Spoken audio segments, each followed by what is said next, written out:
할렐루야. 성탄의 은혜를 나눕니다. 우리 다시 한번 인사하겠습니다. 특별히 우리 온 가족들, 우리 생명들이 함께하고 있습니다. 우리 교회의 미래고 마치 아기 예수가 우리에게 오신 것처럼 우리들의 미래를 짊어지고 갈 우리의 청소년들이고 새벽 이슬과 같은 우리 아이들입니다. 특별히 이런 시간에 함께 예배를 드리면서 하나님의 비전과 꿈을 함께 나누는 시간이 되기를 원합니다. 사랑하는 성도 여러분, 오늘 우리가 성탄을 맞이할 때 여러 모양의 그 자세를 우리는 보게 됩니다. TV를 통해서, 해외 뉴스를 통해서, 또 우리의 교회의 모습에서, 길거리에서 주님이 오셨는데 이 주님을 맞이하는 우리의 자세들이 다양하게 나와 있는 것을 보게 됩니다. 오늘 우리는 이 본문을 통해서 어떻게 우리가 우리 예수님을 우리의 삶 속에 맞이해야 되는지, 진정한 성경에서 원하는 우리의 자세는 무엇인지 오늘 한번 살펴보도록 하겠습니다. 오늘 이 본문을 통해서 보면은 두 왕이 대조적으로 나옵니다. 헤롯 왕과 로마의 그 힘을 받아서 지금 유대를 다스리고 있는 헤롯 왕과 새로운 하나님의 약속의 왕이 어떤 면에서 부딪히는 것을 보게 됩니다. 온 이스라엘 백성들이 수백 년을 이 왕을 기다려, 이 메시아 왕을 기다려 왔는데 사실은 사람들이 준비를 못하고 있는 것을 보게 됩니다. 참으로 아이러니를 보게 됩니다. 그리고 심지어 이 이스라엘을 대표하는 헤롯 왕은 이 왕을 두려워하고 죽이려고 하는 모습도 보여주고 있습니다. 겉으로는 수많은 시간을 기도하고 주님의 다시 오심을 기다리지만은 실제 우리의 삶에 주님이 오면은 우리가 놀라서 떠는, 주님 아직 오시면 안 되는데요 하는 이런 자세의 모습을 우리는 본문을 보면서 참으로 놀라는 것을 보게 됩니다. 사랑하는 성도 여러분, 이러한 자세는 2000년 전의 모습이 아니라 수많은 역사 속에서 우리에게 때로는 경고요, 때로는 권면이요, 깨어서 기도하는 슬기로운 다섯처녀의 모습을 우리에게 일깨워 주는지도 모릅니다. 우리가 이렇게 예배를 드리고 하나님 앞에 거룩하게 나아가지만은 정말 내 가슴 속에 예수님이 오신 목적이 무엇이고 다시 오실 마라나타의 주님을 우리가 소망하고 있는지는 정말로 깨어서 생각해야 됩니다. 이거 단순히 내가 축하하고 즐기는 그 시간이 아니라 우리의 운명과 우리 교회의 정체성과 우리 신앙의 근간을 이루고 있다는 것입니다. 지금 우리의 삶에 다시 오실 주님을 기다리는 이 마라나타의 신앙이 없다면 우리는 정말로 이 시간에 우리의 영혼을 점검하는 시간이 되어야 될 줄 믿습니다.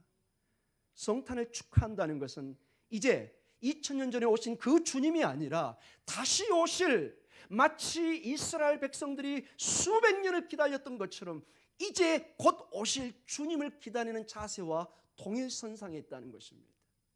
그래서 우리의 성탄은 단회적이고 2000년에 끝나는 것이 아니라 이제 다시 오실 그 주님을 기다리는 그러한 신앙의 자세로 우리는 변해가야 할 것입니다. 그래서 이 2000년 전에 여러 그 부류의 예수님을 맞이하는 자세를 보면서 우리 자신에게 오늘 어떤 도전을 줘야 될지 본문을 통해서 우리 살펴보도록 하겠습니다. 먼저는 아주 이 예수님에 대해서 무관심한, 냉대하는 자세가 있는 것을 보게 됩니다. 마태복음 2장 1절에서 6절 말씀을 다시 한번 보도록 하겠습니다. 시작. 헤롯 왕 때 예수께서 유대 베들레헴에서 나심에 동방으로부터 박사들이 예루살렘에 이르러 말하되 유대인 왕으로 나신 이가 어디 계시냐? 우리가 동방에서 그의 별을 보고 그에게 경배하러 왔노라 하니 헤롯 왕과 온 예루살렘이 듣고 소동한지라. 왕이 모든 대제사장과 백성의 서기관들을 모아 그리스도가 어디서 나겠냐 물으니 이르되 유대 베들레헴이오니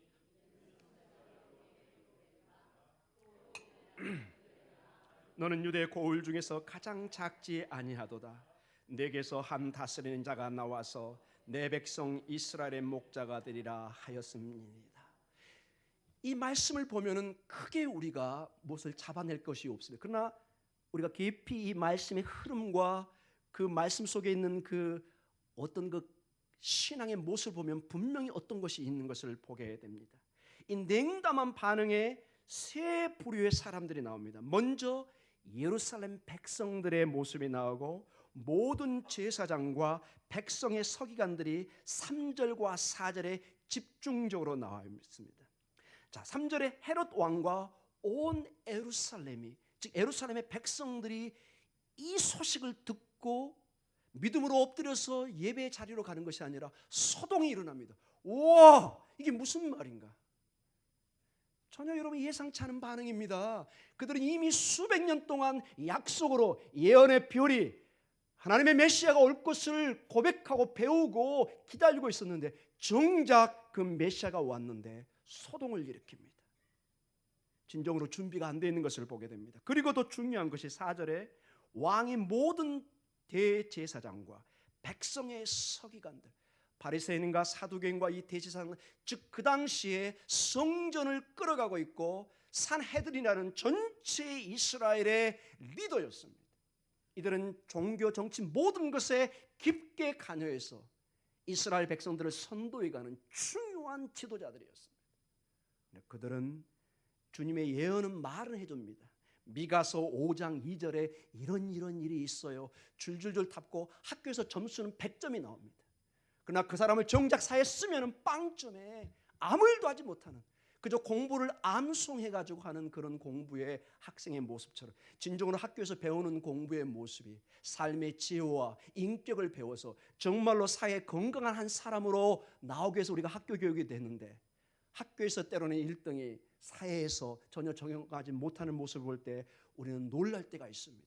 바로 이 대제사장과 서기관들은 하나님의 말씀을 줄줄줄줄 암송하는 사람입니다. 그냥 꾹 찌르면은 창세기부터 계시록까지 쫙 나오는 사람입니다. 그러나 그것이 생명과 연결되어 있지 않을 때 아무 소용이 없는 것을 보게 됩니다. 사랑하는 성도 여러분, 우리 목동중앙교회는 그래서 우리의 신앙 고백이 반드시 내 심장을, 내 영혼을 움직여야 됩니다. 정말로 주님이 온다는 십자가의 복음이 선포될 때 내 영혼을 울리며 눈물을 흘릴 수 있는, 그래서 암송 차원에서 성경 점수를 많이 받아서 상품을 받는 수준이 아니라 정말 주님이 내 심장으로 와 닿아야 되는 것입니다. 그분이 없이는 내가 살 수 없는 정말 폐부를 찌르는 그러한 심장의 울림을 우리는 가져야 할 것입니다. 사랑하는 성도 여러분, 그들은 수백 년을 메시아를 기다려왔던 사람들입니다. 수백 년을. 제가 지금도 그들과 살면서 느꼈던 게 정말로 열심히 기도하고 눈물을 흘리면서 그들은 메시아를 기다립니다. 그런데 정작 빛이 이 땅에 왔을 때 그 빛을 영접하지 못합니다. 그들은 한 별이 이 땅에 올 것을 보지 못하고 있는 것입니다. 민수기 24장 17절에 그들은 이미 주어진 놀라운 예언의 말씀이 있었습니다. 민수기 24장 17절 같이 읽겠습니다. 시작. 내가 그를 보아도 이때의 일이 아니며 내가 그를 바라보아도 가까운 일이 아니로다. 한 별이 야곱에게서 나오며 한 규가 이스라엘에게서 일어나사 모압을 이쪽에서 저쪽까지 쳐서 무찌르고 또 셋의 자식들을 다 멸하리로다. 한 별이 야곱에게서 나옵니다. 야곱에서 나면 한 규가, 한 셉터가, 즉 왕의 그 상징인 지팡이를 말합니다. 이것이 이스라엘에서 일어날 거라고 발람이라는 선자를 통해서 이미 민수기에 예언이 되고 있습니다. 그런데도 그들은 이 한 별에 주목하지 못하고 있는 것을 보게 됩니다. 후기 선자인 예레미야 선자를 통해서 분명히 메시아가 태어날 것이요 그 메시아는 왕으로 태어날 것을 약속해 주고 있습니다. 예레미야 23장 5절과 6절을 우리 주목해서 보도록 하겠습니다. 시작. 여호와의 말씀이니라. 보라, 때가 이르르니 내가 다윗에게서 한 의로운 가지를 일으킬 것이라. 그가 왕이 되어 지혜롭고 다스리며 세상에서 정의와 공의를 행할 것이며 그의 날에 유다는 구원을 받겠고 이스라엘은 평안히 살 것이며 그의 이름은 여호와 우리의 공이라 일컬음을 받으리라. 아멘. 예레미야 선자를 통해서 중요한 그들의 선자를 통해서 다윗의 가지 한 의로운 가지를 일으키고 그가 왕이 되어 다스린다는 분명한 약속의 말씀이 있지만은 이들은 정작 그 가지가 그 왕이 왔는데 알지를 못하고 있는 것입니다. 그러나 그 빛을 왕을 받아들이지 않고 거절하고 무시하고 있는 것을 보게 됩니다. 요한복음 1장 9절과 11절에 전형적으로 이들의 태도의 모습이 나옵니다. 우리 같이 한번 읽어보겠습니다. 요한복음 1장 9절과 11절 시작.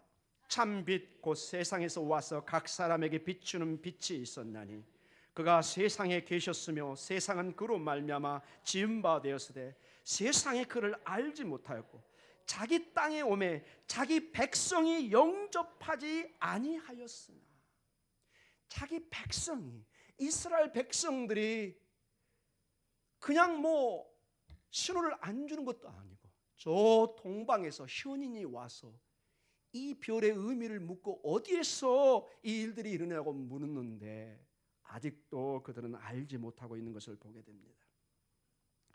사랑하는 성도 여러분, 이러한 모습은 2000년 전에 베들레헴과 예루살렘에서만 일어난 일들이 아니라 지금 우리 교회와 우리 사회에서 일어나는 동일한 현상인 것을 보게 됩니다.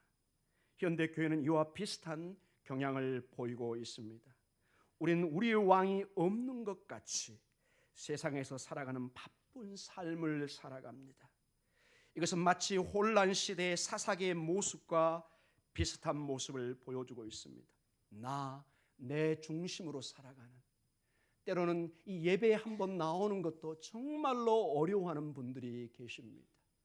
어떨 때는 좀 안쓰러운 마음도 있습니다. 저는 동정의 마음도 있고 정말 제 개인적으로는, 인간적으로는 그분들을 정말 위로하고 싶은 마음이 있습니다. 그러나 제 동정이라 위로에 여러분 속으시면 안 됩니다. 이 신앙은, 이 예배는 여러분과 하나님과의 관계입니다.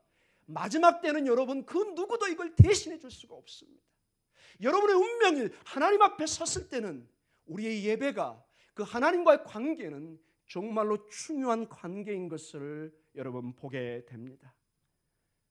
사사기 21장 25절에 이런 말씀이 있습니다. 같이 읽겠습니다. 시작.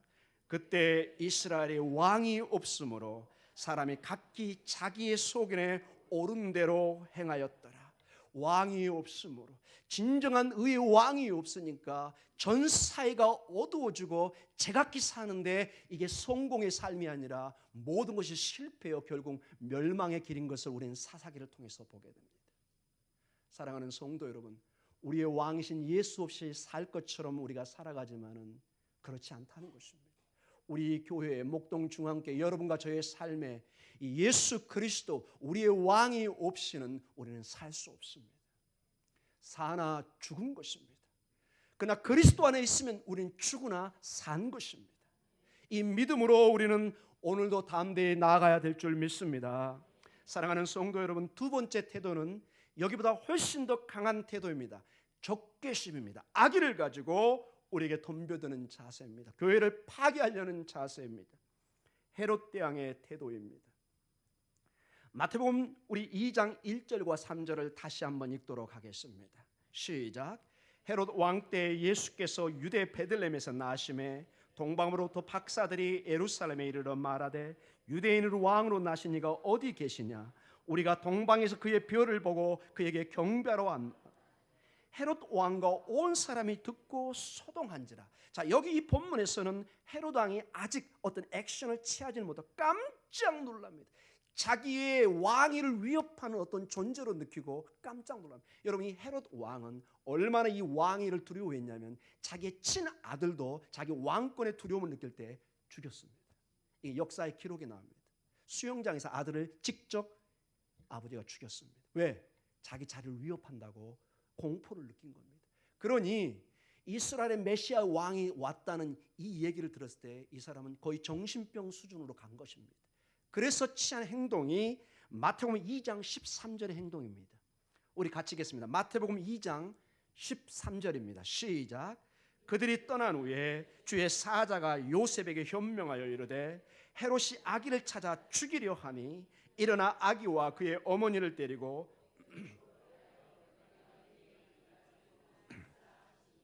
아멘. 아기를 죽이라고 그럽니다.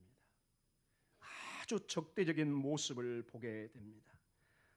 사랑하는 성도 여러분, 마치 헤롯과 같이 작금의 한국 교회를 향해서, 세계 교회를 향해서 이 사회는 적개심을 가지고 다가오는 것을 보게 됩니다. 이 적개심이 극도화되는 모습도 때로는 보게 됩니다. 물론 우리의 교회에 잘못이 있기 때문에 사회적인 비판을 받는 것도 우리는 인정합니다. 그러나 어떤 정도를 넘어서 우리의 모든 것을 싫어하는 사람들이 분명히 있는 것을 보고 우리 교회의 근본적인 우리 정체성 자체를 파괴하려는 사회의 여러 모습을 보게 됩니다. 대표적인 것이 이 아랍의 IS 같은 그룹들입니다. 공개적으로 동영상에 우리 기독교인들을 처형시키고 공포감을 조성하고, 하나님은 그 단체를 용서하지 않을 것을 우리는 믿습니다. 사랑하는 성도 여러분, 주님의 오심은 때론 칼과 같은 아픔을 요구할 때가 있습니다. 우리는 아기 예수가 와서 모든 것이 평안하고 모든 것이 잠잠할 줄 알지만 실제 내면을 보면 이런 놀라운 아픔과 적개심이 있는 것을 보게 됩니다. 그래서 우리는 이 성탄의 어떤 축하를 통해서 샬롬, 평화도 우리가 구하지만 동시에 깨어서 기도해야 되는 것이, 주님께서는 때로는 이런 경고의 말씀을 주고 있습니다. 마태복음 10장 34절을 한번 보도록 하겠습니다. 10장 34절 시작. 내가 세상에 화평을 주러 온 줄로 생각하지 말라. 화평이 아니요 검을 주러 왔노라. 아멘. 때로는 주님이 검을 주신다고 얘기합니다.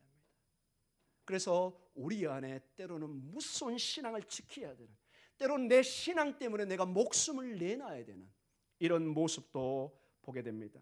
마태복음 10장 38절과 39절의 모습이 그냥 우리가 취해야 되는 말씀인 것을 보게 됩니다. 마태복음 10장 38절과 39절을 같이 읽겠습니다. 시작. 또 자기 십자가를 지고 나를 따르지 않는 자도 내게 합당하지 아니하니라. 자기 목숨을 얻는 자는 잃을 것이요 나를 위하여 자기 목숨을 잃은 자는 얻으리라. 아멘. 이게 역설입니다. 내가 주를 위해서 죽을 때 나는 영원한 생명을 얻는 것입니다. 사랑하는 성도 여러분, 마지막으로 경배의 자세입니다. 예배의 자세입니다. 이것은 놀랍게도 이방의 현인인 동방박사의 태도를 통해서 우리에게 보여주고 있습니다. 마태복음 2장 1절과 2절을 같이 읽도록 하겠습니다. 시작. 헤롯 왕 때 예수께서 유대 베들레헴에서 나심에 동방으로부터 박사들이 예루살렘에 이르러 말하되 유대인의 왕으로 나신 이가 어디 계시냐? 우리가 동방에서 그의 별을 보고 그에게 경배하러 왔노라 하니. 아멘. 경배하는 사람이 있습니다. 놀랍게도 경배하는 사람이 있습니다. 놀랍게도 우리 교회 안에 남은 자가 있어서 여호와의 신실한 신앙을 지키는 사람이 있는 것을 보게 됩니다. 이러한 모습은 오늘 마태복음 2장 9절과 11절에 좀 더 구체적인 모습으로 나오는 것을 보게 됩니다. 9절부터 읽겠습니다. 시작. 박사들이 왕의 말을 듣고 갈새 동방에서 보던 그 별이 문득 앞서 인도하여 가다가 악이 있는 곳 위에 머물러 서 있는지라. 그들이 별을 보고 매우 크게 기뻐하고 기뻐하더라. 집에 들어가 아기와 그의 어머니 마리아가 함께 있는 것을 보고 엎드려 아기께 경배하고 보배합을 열어 황금과 유황과 몰약을 예물로 드리니라. 아멘. 여러분, 이들은 단순히 그냥 온 것이 아니라 그 당시에 최고의 예물이고 선물인 황금과 유황과 몰약을 하나님께 드립니다. 이것은 이미 누가복음 2장 10절과 11절의 천사의 말을 통해서 주어진 말씀인 것을 또한 알 수 있게 됩니다. 우리 같이 읽겠습니다. 시작. 천사가 이르되 무서워하지 말라. 보라, 내가 온 백성에게 미칠 큰 기쁨의 좋은 소식을 너희에게 전하더라. 오늘 다윗의 동네에 너를 위하여 구주가 나셨으니 곧 그리스도 주시니라. 온 백성에게, 즉 이방인까지, 하나님의 원래 창조의 목적인 이스라엘뿐만 아니라 아브라함을 통해서 온 민족에게 축복을 주실 그 축복이 오늘 동방박사를 통해서 이루어지는 것을 보게 됩니다. 이것은 구약의 예언의 성취를 보여주고 있습니다. 이사야 2장 2절과 3절에 이런 말씀이 있습니다. 같이 읽겠습니다. 시작. 말이래 여호와의 전에 산이 모든 산 꼭대기에 굳게 설 것이요 모든 작은 산 위에 뛰어나르니 만방이 그리로 모여들 것이라. 많은 백성이 가며 이르기를 오라 우리가 여호와의 산에 오르며 야곱의 하나님의 전에 이르자. 그가 그의 길을 우리에게 가르치실 것이라. 우리가 그 길로 행하리라 하리니 이는 율법이 시온에서부터 나올 것이요 여호와의 말씀이 예루살렘에서부터 나올 것임이니라. 아멘. 만방이 예루살렘으로 모입니다. 시온으로 모여서 많은 백성이 말하면 오라 우리가 여호와의 산에 오르자. 즉 예루살렘으로, 마치 동방박사처럼 오늘 예루살렘에 와서 그 여기 보면은 율법이 시온에서부터 나올 것이요 여호와의 말씀이 예루살렘에서부터 나올 것. 율법, 말씀, 그 예수 그리스도를 얘기합니다.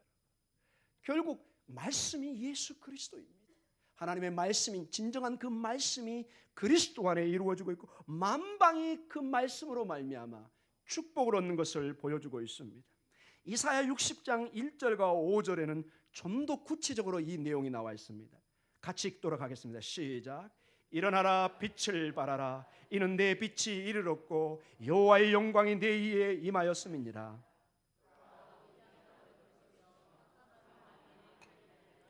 오직 여호와께서 내 위에 임하실 것이며 그의 영광이 내 위에 나타나리니 나라들은 내 빛으로 왕들은 비치는 내 광명으로 나오리라.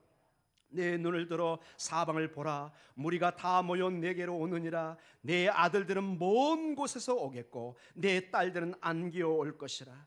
그때 내가 보고 기쁜 빛을 내며 내 마음이 놀라고 또 화창하리니 이는 바다의 부가 내게로 돌아오며 이방 나라들의 재물이 내게로 옴이라. 이방 나라들의 재물이 오늘 이렇게 그리스도를 통해서 이 모든 약속들이 이제 시작되고 이런 새로운 창세기가, 새로운 시작이 이루어지고 있는 것을 보게 됩니다. 참고적으로 오늘 이 경배에 직접적으로 참여하고 있는 이 동방 박사는 원래 말이 따라해 보겠습니다. 마고스라고 합니다. 여기서 마귀라는 말이 났습니다. 마귀. 영어표로 이것을 메이자이라고 이렇게 하는데 제가 볼 때 별로 좋은 표현은 아닌 것 같습니다. 원래 마귀라고 합니다. 이 마귀에서 여러분 매직이라는 단어가 나왔습니다. magicians. 즉 이 사람들은 어떤 마술사나 점술과 좀 심하게 얘기하면 어떤 무당적인 그런 곳에서 연관된 사람입니다. 어떻게 보면은 현인이고 놀라운 일들을 어떻게 보면 왕궁을 어떤 그 카운슬링, 어떤 그 상담을 해주고 왕을 돕는 중요한 일도 하지만은 이 이름 자체에 그들은 별을 보면서 점을 치고 어떻게 보면 우리식으로 무당과 같은 일들을 하는 사람인 것도 보게 됩니다. 그래서 어떻게 보면은 이들은 동방박사인과 동시에 이방 죄인들입니다. 우상을 섬겼던 사람인 것도 우리가 짐작해 볼 수 있습니다. 그러나 그리스도 안에 하나님의 은총으로 그들을 불러서 하나님의 영광의 생명의 자리로 불러오는 것을 보게 됩니다.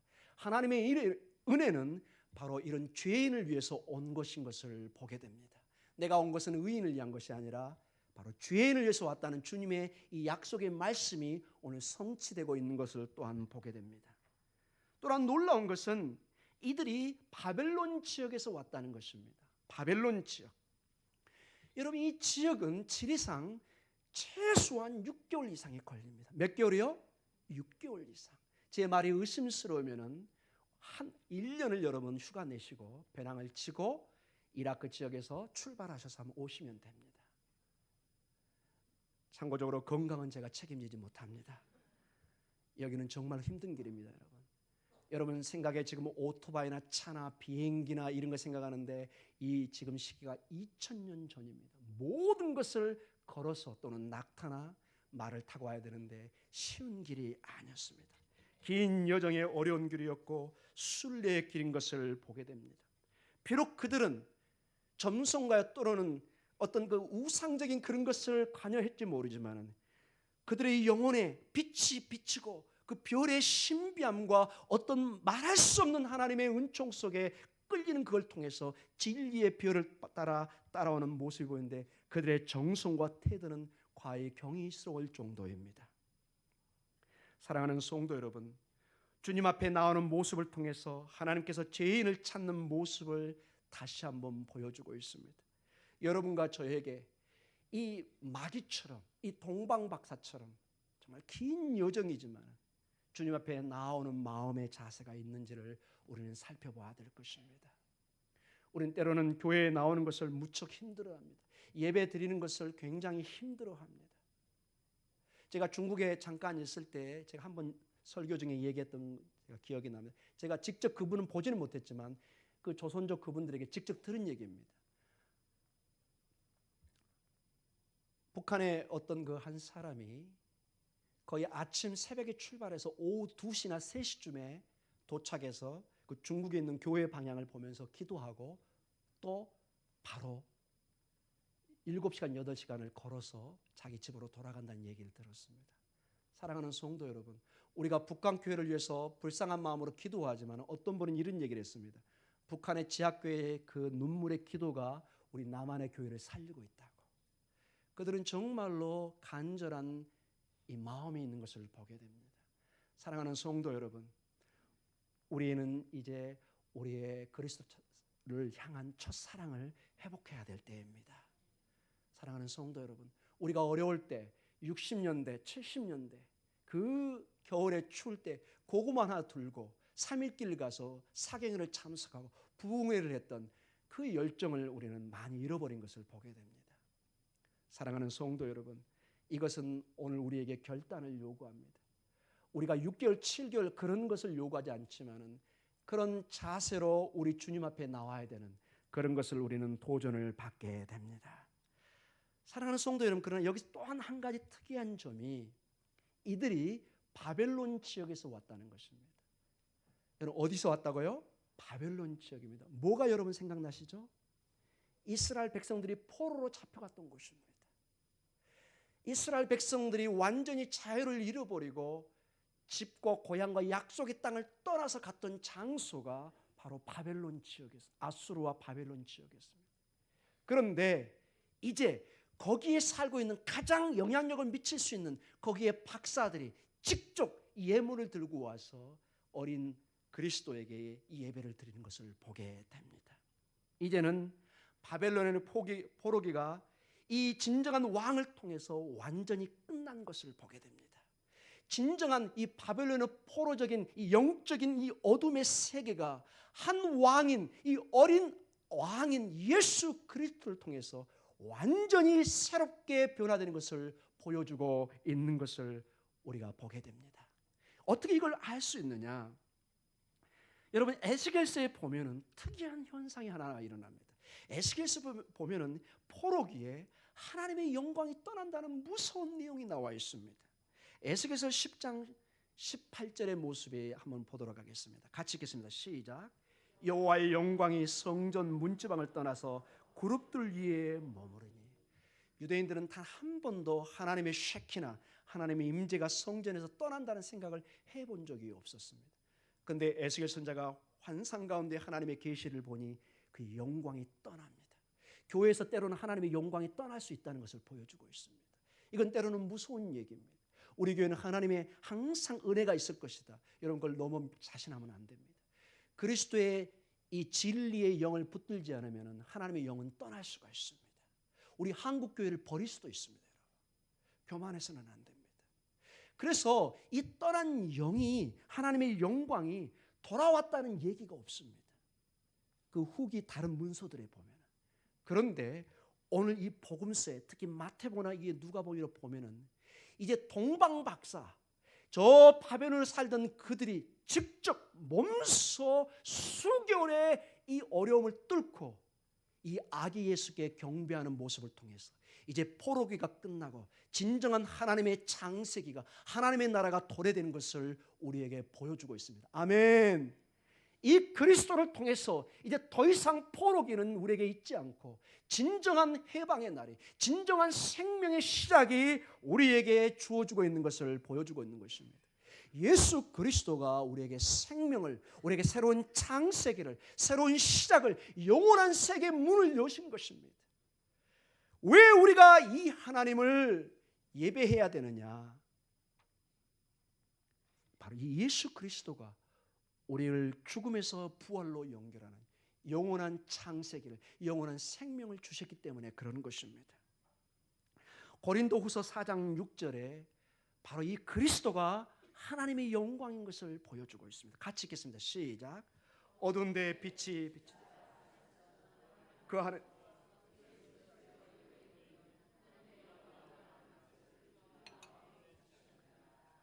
예수 그리스도의 얼굴에 있는 하나님의 영광을 아는 빛을 우리 마음에 비추셨도다.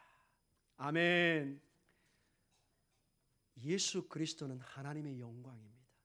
이제 그리스도를 통해서 하나님의 영광이 돌아온 것입니다. 이 문지방, 성전 문지방을 통해서 떠났던 하나님의 쉐키나 하나님의 영광이 그의 아들 예수 그리스도를 통해서 다시 하나님의 성전으로 임하고 계신 것입니다. 아멘. 그리스도를 모시면 하나님의 영광이 임합니다. 그리스도의 복음이 있는 곳에 하나님의 영광이 있습니다. 그 얘기는 하나님의 축복이 있고 하나님의 새로운 창세기가 써지고 있는 것입니다. 여러분 축복받기를 원하십니까? 이 교회가 새롭게 일어나기를 원하십니까? 복음 안에 예수 그리스도를 경배의 자세로 가야 되는 것입니다. 그리스도를 붙들어야 되는 것입니다. 예수 그리스도가 임해야만이 하나님의 영광이 우리 안에 임하시는 것입니다. 사랑하는 성도 여러분, 고대 세계에서는 선물을 받으면 답례를 해야 됩니다. 그냥 나만 받고 입을 싹 닦는 것이 아니라 나만 밥 사준 거 먹고 밥을 안 사주면 안 됩니다.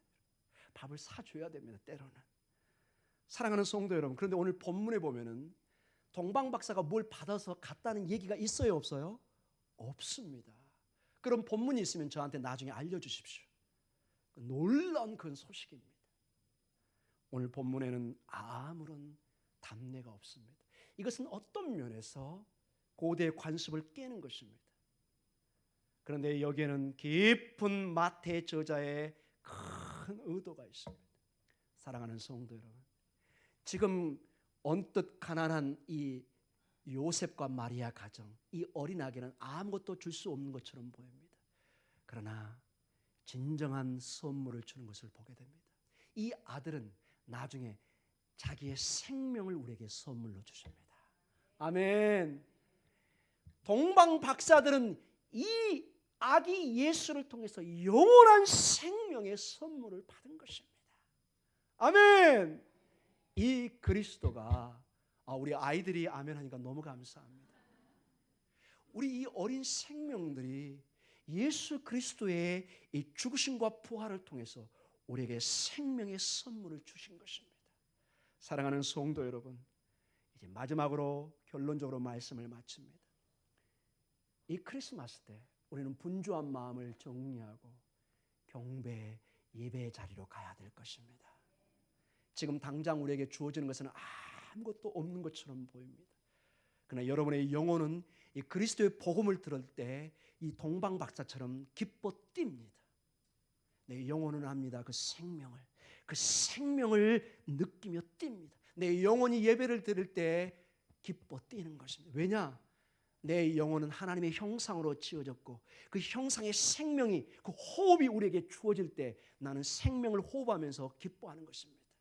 마치 갇혀있던, 숨이 갇혀있던 내 몸이, 이 코가, 입이 뚫리면서 호흡하듯이 하나님의 생명으로 호흡하면서 기뻐 뛰는 것입니다. 아멘. 경배의 자세입니다. 이사야 27장 12절과 13절에 마지막 예언의 모습처럼 이사야에 나오는데 모든 만민이 예루살렘에 모여서 여호와를 경배하니라는 이런 말씀으로 끝납니다. 아멘. 여호와를 경배합니다. 여호와를 경배하는 것이, 예배하는 것이 우리의 최고의 태도입니다. 하나님의 일이 무엇이냐? 주님이 말씀하십니다. 하나님께서 보내신 그 아들을 믿는 거라고 얘기합니다. 믿는 모습을 우리가 어떻게 보여줄 수 있느냐? 경배하는 것입니다. 예배하는 것입니다. 나의 모든 것을 내어놓고 아버지, 나는 하나님 없이는 살 수 없습니다. 아버지 없이는 나는 한순간도 호흡할 수 없습니다. 내 육신이 이렇게 호흡하듯이, 내 육신의 심장이 뛰듯이 나는 예배를 통해서 하나님의 심장으로 하나님의 생명으로 뛰는 것을 나는 찬양 드립니다. 이러한 결단으로 나가는 우리 목동중앙교회와 여러분의 삶과 우리 특별히 다음 세대의 생명이 되기를 축복하며 기도합니다. 우리 기도하겠습니다.